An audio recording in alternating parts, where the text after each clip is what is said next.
पहचान पत्र की बदौलत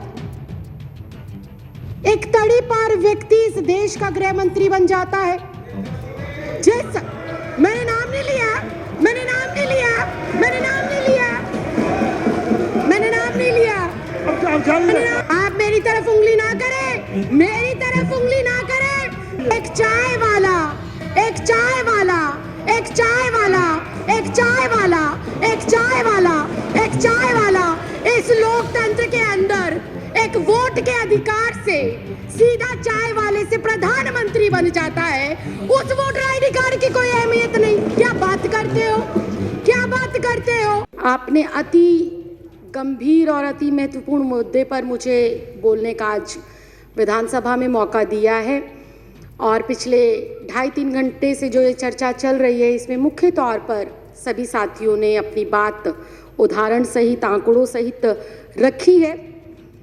और चूंकि मैं भी विधानसभा के सदस्य हूँ, इस देश के नागरिक हूँ, तो मेरे भी मन में इन एनसीआर, एनपीआर और सीए को लेकर बहुत सारे सवाल हैं। अध्यक्ष जी, जब मैं इसके बारे में पढ़ रही थी और जब अपने साथी सदस्यों को सुन रही थी तो मुझे ऐसा लग रहा था कि इस देश के अंदर इस समय एक ऐसी सरकार चल रही है जो बहुत कंफ्यूज है, जो बहुत अज्ञानी तरीके से, अनजान तरीके से, उसे पता ही नहीं है कि देश को किस ओर लेकर जाना है, देश के लिए क्या जरूरी है, देश के लिए कौन से मुद्दे महत्वपूर्ण हैं, देश के लिए कौन से कानून महत्वपूर्ण हैं। उनको इस चीज की बिल्कुल जानकारी नहीं है।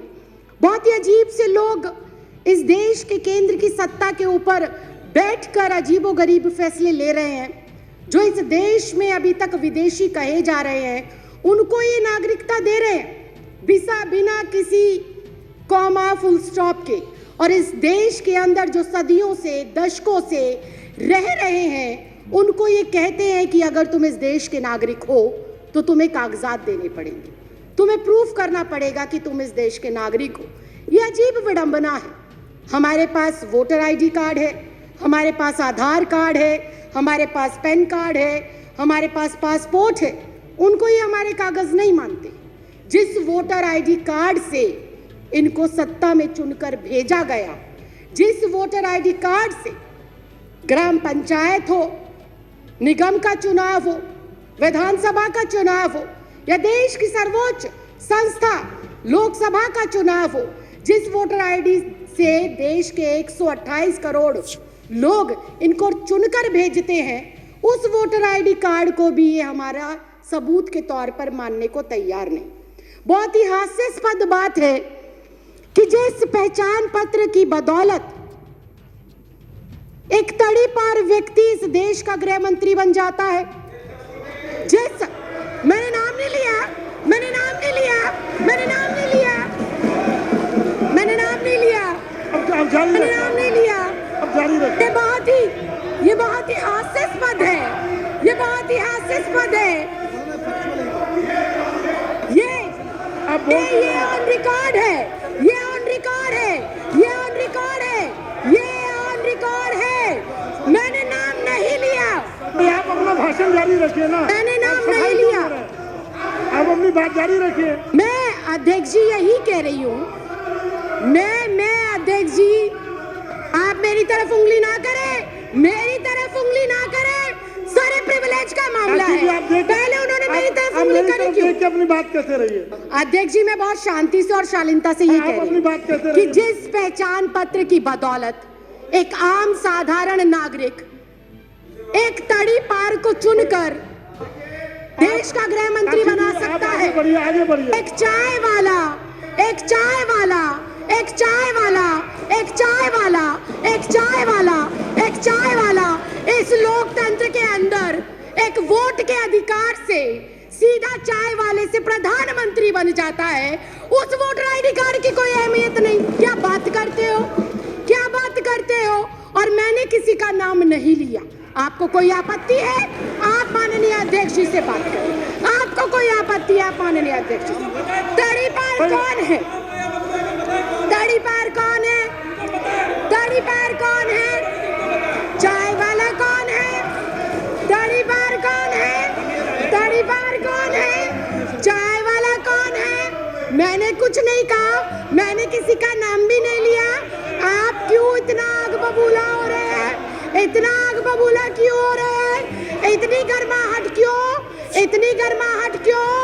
क्यों इतनी मिर्ची लग गई? क्यों इतनी मिर्ची लग गई? आपको इतनी दिक्कत क्या हो गई? आपको इतनी परेशानी क्या हो गई? मैंने तो किसी का नाम भी नहीं लिया, मैंने किसी दल का नाम नहीं लिया, मैंने किसी व्यक्ति विशेष का नाम नहीं लिया। राखी जी आप अपनी बात पूरी करिए। राखी जी आप उधर इशारा मत करिए। नहीं मैं समय कट करके बैठा रहा हूँ। आप इशारा करके बात मत करिए। मैं अध्यक्ष जी आप मुझसे 2 मिनट के अंदर, आप कोई सफाई ना, लेकिन अगर विपक्ष ऐसे टीका टिप्पणी करेगा, आप बोलते रहिए ना। विपक्ष टीका टिप्पणी करेगा कैसे चलेगा? आप बोलते रहिए। अनुशासन नाम की चीज है, आप बोलते रहिए ना। आपको किसने अनुशासन नाम की चीज है, आप उन्हें अनुशासन सिखाइए। मत करिए प्लीज। मैं अध्यक्ष जी 3 मिनट के अंदर, महज 3 मिनट के अंदर अपनी जो मेरा संदेह है और जो मेरे सवाल है और जो मेरा विचार है, मैं वो आपके सामने रख रही हूँ। मैं अपने बातों को दोबारा रिपीट करती हूँ कि जब एक मतदाता, राखी जी मैं दोबारा रिपीट करने की इजाजत नहीं दे रहा। जब एक मतदाता अपने मतदान का प्रयोग कर कर मेरे जैसी एक साधारण सी लड़की, 25 गज में रहने वाली लड़की को लोकतंत्र के इतने बड़े मंदिर में भेजता है, तो वो सबसे बड़ा प्रूफ होना चाहिए। बाबा साहब भीमराव अंबेडकर ने वोट डालने का अधिकार सबको दिया और वो वोट डालने का अधिकार इस बात को सिद्ध करता है कि हम इस भारत देश के नागरिक हैं। मैं सिर्फ इतना कहना चाहती हूं कि 1989 से पहले कानूनन ऐसी कोई प्रतिबद्धता, ऐसी कोई मजबूरी या अनिवार्य नहीं था कि एक कोई भी जो बच्चा पैदा होगा, जो भी व्यक्ति जन्म लेगा, उसका जन्म प्रमाण पत्र बनाया जाए। ऐसी कोई पॉलिसी नहीं थी। जब ऐसी पॉलिसी पहले नहीं थी तो मुझे समझ नहीं आता एनपीआर, एनआरसी और सीए के लिए माँ बाप का जन्म प्रमाण पत्र हो अनिवार्य, ये किस बिहाफ पर लिखा गया, ये बिल्कुल समझ के परे।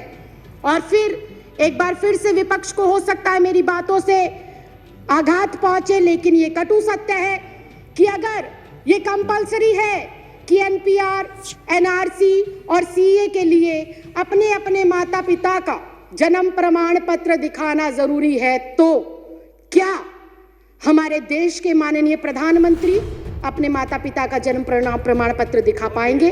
क्या हमारे देश के माननीय गृह मंत्री अपने माँ बाप का जन्म प्रमाण पत्र दिखा पाएंगे?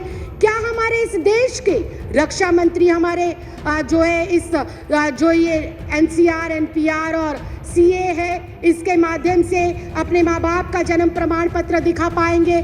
क्या इस देश के माननीय राष्ट्रपति अपने माँ बाप का जन्म प्रमाण पत्र दिखा पाएंगे? क्या आरएसएस प्रमुख मोहन भागवत अपने माँ बाप का प्रमाण पत्र दिखा पाएंगे? क्या श्री एल.के. आडवाणी जी अपने माँ बाप का प्रमाण पत्र दिखा पाएंगे? या माननीय अध्यक्ष महोदय आप स्वयं अपने माँ बाप का प्रमाण पत्र दिखा पाएंगे? अगर ये संभव नहीं है, अगर ये संभव नहीं है, अगर ये संभव नहीं है, अगर ये संभव नहीं है, अगर ये संभव नहीं है, राखी जी अगर ये संभव नहीं है, तो मैं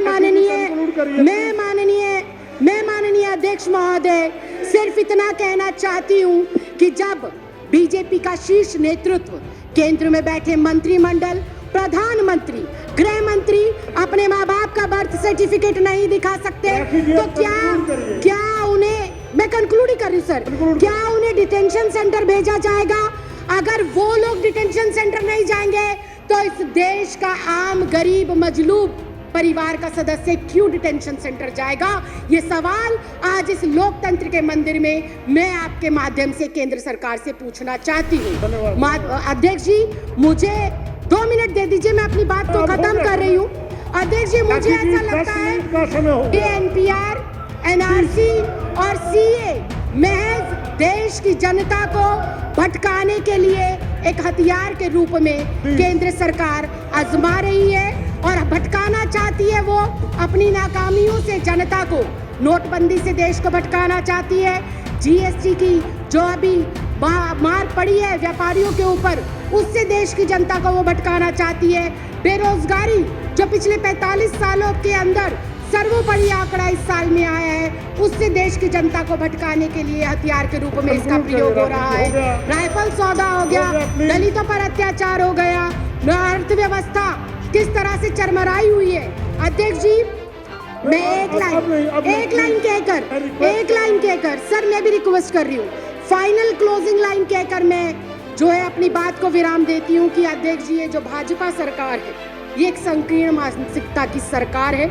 इस सरकार को जब से ये अस्तित्व में आई है, किसान सड़कों पर है, छात्र सड़कों पर है, महिला सड़कों पर है, पुरुष सड़कों पर है, दलित सड़कों पर है, वकील सड़कों पर है, डॉक्टर सड़कों पर है, इंजीनियर सड़कों पर है। ये सरकार नहीं, संविधान विरोधी लोग हैं और एनपीआर, सीए और एनआरसी को लाकर ये वोट के अधिकार को खत्म करना चाहते हैं और अपना एकाधिकार स्थापित कर कर लोगों को उनके अधिकारों से वंचित रखना चाहते हैं।